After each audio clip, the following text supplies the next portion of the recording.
Hello everyone, কেমন আছো তোমরা সবাই? তো আমার মিনি ব্লগে তোমাদের সবাইকে আবার স্বাগত জানাই। দিনটা ছিল রবিবার, মহাশিবরাত্রির দিন। তো সবাইকে জানাই শিবরাত্রির অনেক অনেক শুভেচ্ছা। আগের দিন রাত্রেবেলা বসে মেহেন্দিটা পরেছিলাম, ননদ পরিয়ে দিয়েছিল।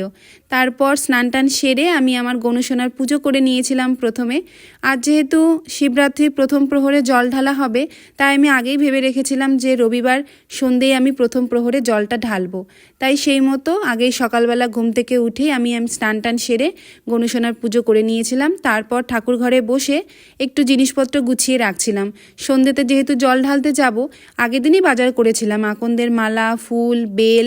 আর এখন না গাছে বেলপাতাগুলো এত শুকনো, বাজারে কিছু বেলপাতা নিয়েছিলাম, খুব একটা ভালো না, কিন্তু আমার কাজের দিদিকে বলেছিলাম, সে একটু এনে দিয়েছিল। তারপর সব কিছু গুছিয়ে রেখে নিচে চলে এলাম। পরে নিয়েছিলাম একটু পায়ে আলতা, খুব একটা ভালো আলতা পরতে পারি না, ওই আর কি যেমন পেরেছি পরেছি।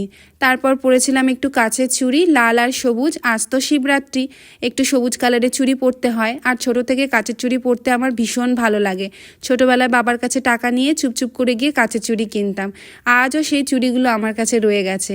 তো চলো এখন রেডি হয়ে বেরোতে হবে বাবার মাথায় জল ঢালতে। দেখা হচ্ছে পরের ব্লগ।